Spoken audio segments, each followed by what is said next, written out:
The small house nestled deep in the woods of Catskills stood still, like a sleeping giant. The wind whistled through the pines, carrying a chill that felt like it could wipe away every trace of the past. A boy, 13 years old, black, scruffy hair, eyes that never held a gaze, stepped into that house with a heart half-hardened, half-shattered. Mike Tyson, a kid from Brownsville, where gunshots replaced alarm clocks, where tears were forbidden, where survival meant striking first. Now he stood before the man who would change everything. Cus D'Amato. There were no hugs, no soft welcome. Cus handed him a book. Then came the stare, sharp as a blade, cold as steel, cutting straight into Mike's soul. If you don't learn to control your mind, you'll die like a wild animal. Mike didn't understand, but he knew it wasn't just a warning. It was a sentence.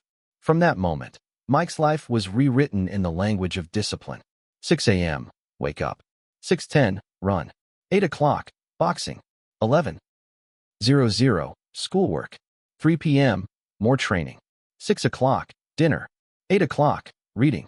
9 o'clock, lights out. Every day, no exceptions, no breaks, no gentle hands. When Mike drifted off, no one yelled. Just Cus' eyes, still as stone, sharp enough to pierce bone. Mike had known beatings, but this made him feel exposed, vulnerable, human. Cus never struck him, but he forced Mike to face the monster inside. The rage, the scars, the hollow silence that had lived inside him for years. Here, Mike. The kid who once made grown men tremble now had to make his bed, wash dishes, greet strangers, and write his thoughts every night. Not to be polite, but to understand himself. Cus said, "You could be a champion, but if all you have is fists and no mind, you'll die young, or worse, forgotten." Mike didn't answer, but somewhere deep within, for the first time, something stirred. Not hope, he didn't know that word, but maybe, just maybe, he wasn't born to be thrown away. Mike once believed boxing was nothing more than violence. Hit harder, faster, and survive. That's what the streets taught him. But Cus D'Amato didn't see Mike as a weapon. He saw something else, a warrior asleep in the chest of a wild boy. Boxing isn't just physical, Cus said one rainy afternoon, as droplets tapped gently on the tin roof. It's a game of the mind. It's the art of manipulating fear. If you master fear, you become king. Mike froze. No one had ever spoken to him like that. In Brooklyn, fear was a secret you buried deep. Show it, and you die. But Cus said, fear is instinct. But if you dare to face it, grip it, turn it into fuel, then you become unstoppable. Every night, instead of resting, Mike was led into a dimly lit room where soft light fell over faded portraits of fallen legends. Cus told stories, each one like a whispered spell, of Jack Dempsey, jaw broken but unyielding, of Joe Louis, carrying the dreams of a people, of Rocky Marciano, undefeated not because he was stronger, but because he never quit. Mike drank in every word, like a starving soul crawling through a desert of doubt. To him, they weren't just fighters, they were warriors who had conquered themselves. And somewhere deep in his chest, a question began to rise. Can I become one of them? Cus didn't train Mike with shouting. He forged him with silence, with wisdom, with sentences sharp as blades that cut straight to the heart. If you can't control your emotions, you'll be a slave to yourself. Under Cus' guidance, training sessions became rituals. Every jab was a vow. Every hook a bell calling forth a new self. Each time Mike fell, he no longer rose as a wild street dog, but as a warrior learning to master rage, pain, and the silence that had gnawed at his soul since childhood. Slowly, he began to understand. Victory wasn't about beating others, it was about defeating the chaos within. And to do that, he needed something life had never taught him: discipline. Cus wasn't just building a fighter, he was shaping a legend. Mike wasn't an ordinary kid. He didn't just carry a past, he carried a beast. A creature born from beatings, from his mother's screams, from cold nights sleeping on concrete floors without a blanket, without a soul to hold him. This beast didn't bark. It growled. It stalked. And when threatened, it struck like a ghost locked in an iron cage. Cus saw it the first day. The way Mike watched people. The way he never looked anyone in the eye, but still knew. Who was weak, who hesitated, who needed to be broken to survive. Cus didn't want to kill that beast. He wanted to tame it. You're not a demon. Cus said one night after Mike shattered a bathroom mirror because someone bumped his shoulder in training. You're a warrior, but you haven't learned how to wield your sword. In the days that followed, Cus gave Mike a new kind of training. Not just running, not just punching, but control, balance when rage rose up. Learning to wait for the strike instead of lunging like a mad dog. Mike used to think strength meant hitting first. Now he learned, real strength was patience. Each training session became a war inside himself. The beast wanted to tear opponents apart, but Cus made him stop, watch, analyze, move like an artist, not a butcher. Sometimes, Mike cried after training, not from exhaustion, but from frustration, from not being allowed to explode, from holding it in, from locking the beast away. And that hurt more than any punch ever could. Cus didn't comfort him. He let Mike fall into that silence, so he could discover the truth on his own. No one can cage the beast, except you. Then, one winter afternoon, as sunlight spilled quietly across the wooden floor, Cus watched Mike hit the heavy bag, steady, precise, no rush, no growl. And Cus smiled. The beast had learned to walk on two human legs. Neither of them said a word. But in that moment, something passed quietly between them. A silent acknowledgement in Cus' eyes. This boy might just become the heavyweight champion of the world. On that cold gym floor, Mike was no longer the timid boy who once stood silently at Cus' doorstep. He had become something else, a force. Quiet, focused, like a predator learning to hunt not with instinct, but with intelligence. Cus stood on the sidelines, arms crossed, saying nothing. But in his eyes, every punch Mike threw was a promise. A silent vow. I won't just survive. I will dominate. Cus began putting Mike in the ring with older, stronger, more experienced fighters. And one by one, they fell. Not because Mike was wild, but because he was lethal, cold, calculated. Mike no longer charged like a beast. He studied. He moved like a ghost. A jab, a hook, a pivot, a strike as clean as a sniper's bullet. Nothing wasted, nothing missed. Just one moment of weakness, and the opponent was on the floor. People began whispering, "Who is that kid?" Cus just smiled. He wasn't ready to reveal Mike to the world. Not yet. He wanted Mike to mature in the shadows. Like a blade forged not only in fire, but in silence, discipline, and unseen pain. Mike didn't fight to prove anything anymore. He fought because it was the only language he understood.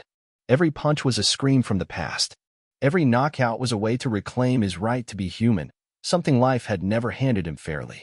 Once, after a knockout that took just 30 seconds, Cus walked over to Mike, his sweat hadn't even started dripping yet, and whispered, "You're ready." Mike didn't ask, ready for what? In Cus' eyes, he already knew. Ready to be seen. Ready to become every opponent's nightmare. A monster that no longer roared, but smiled before the strike. A knockout machine forged from blood, from tears, and from a will that could not be broken. Mike stepped into his first professional fights at just 18. Still the same quiet boy with a heavy gaze and a loneliness buried deep inside, but now he stood before thousands of spectators, under the bright lights, facing opponents who didn't care about his past. Mike didn't talk much. He let his fists speak. Every punch wasn't just technique. It was the weight of all the years he'd been bullied, abandoned, ignored. With each blow, it was as if he was striking back at a world that once turned its back on him. People started to notice. A young black kid, body carved like stone, moving so fast the crowd barely had time to blink before the fight was over. Some matches lasted only 30 seconds. Others, not even a full minute. They called him a monster, a phenomenon. But few knew that behind those knockouts were mornings waking at 4 a.m. to run in the cold, nights punching the heavy bag until his hands bled, and evenings where he cried alone after training, thinking of his mother, of Cus, of all the things he never got to say. Mike wasn't just fighting opponents. He was fighting himself, the scared kid from Brownsville, the memories of a childhood without protection. But that pain made him stronger each day. No one taught Mike how to be famous. Cus only taught him how to be a champion. And now, the world began to say the name Mike Tyson like a warning. Not because he had the loudest voice, but because he knew how to silence others with truth, with real power, not promises. Mike never imagined he'd be known. But when it happened, he understood. This was his chance to prove, not to the world, but to himself, that he deserved to be here. It happened quietly, not with sirens or chaos, but with a phone call and a silence that swallowed the room. Cus D'Amato was gone. The man who gave Mike a home, who believed in him when no one else did, was no longer there to watch from the corner of the ring. And for the first time in a long time, Mike felt truly alone. Not the kind of loneliness from being ignored on the streets of Brownsville. This was different. This was the kind that hollows you out from the inside, the kind that makes victories feel empty and noise feel distant. Cus wasn't just a trainer. He was everything Mike never had, a mentor, a protector, a father. And now, Mike was adrift. He kept training. He kept fighting. He kept winning. But something had changed. The fire was still there, but the compass was gone. In interviews, Mike tried to act strong. He said the right words. But behind his eyes was a storm that wouldn't calm. He had never really learned how to grieve. Cus had always been the one who told him what to do next. Now there was no voice guiding him. Just silence. Mike was 19, a heavyweight prodigy, undefeated, on his way to becoming the youngest champion in history. But inside, he was just a scared kid again, staring at a world he didn't understand, hoping the pain would fade but knowing it wouldn't. People saw the knockouts, the rage, the dominance, but they didn't see the empty seat in the corner. They didn't see the boy still waiting for a father's nod, still chasing the approval of someone who could no longer answer. And so, Mike kept moving forward. Not because he was okay, but because he didn't know what else to do. The world was watching. The spotlight was growing. And in the center of it stood a young man still trying to make sense of a world that had taken too much too soon. It was November 22nd, 1986. The air in Las Vegas was thick with anticipation, but Mike was quiet, as always. Just 20 years old, standing on the edge of history, carrying not only gloves but ghosts. The moment the bell rang, it was clear this wasn't just a fight. This was a storm. Mike moved with precision, with purpose, as if he was chasing something bigger than a belt. Trevor Berbick, older, more experienced, couldn't stop what was coming. Mike's fists weren't just fists. They were memories, pain, discipline, and a desperate need to prove he belonged. Round after round, the ring shrank for Berbick. Mike didn't shout. He didn't gloat. He did what Cus had taught him. Stay focused, stay cold, stay ruthless. And then it happened. A clean right hook. Berbick stumbled, tried to stand, fell again. The referee called it. Just like that, Mike Tyson became the youngest heavyweight champion in the history of boxing. 20 years old. No father. No mentor left to celebrate with. Just a kid from the streets, who had punched his way through every wall life had built around him. The crowd roared. Cameras flashed. Headlines exploded. But inside, Mike was still searching for a familiar voice in the noise. Cus should have been there. His seat in the corner remained empty. And though the world was watching a champion rise, Mike felt the weight of everything it had cost. He smiled for the cameras. He raised his belt. But in his heart, he whispered, "I did it, Cus." Because that night wasn't just about winning a title. It was about keeping a promise. It was about proving that a kid broken by life could still become something legendary. Not because he was lucky, but because he refused to give up. Because even when love left, when guidance vanished, and when pain stayed, he kept moving forward.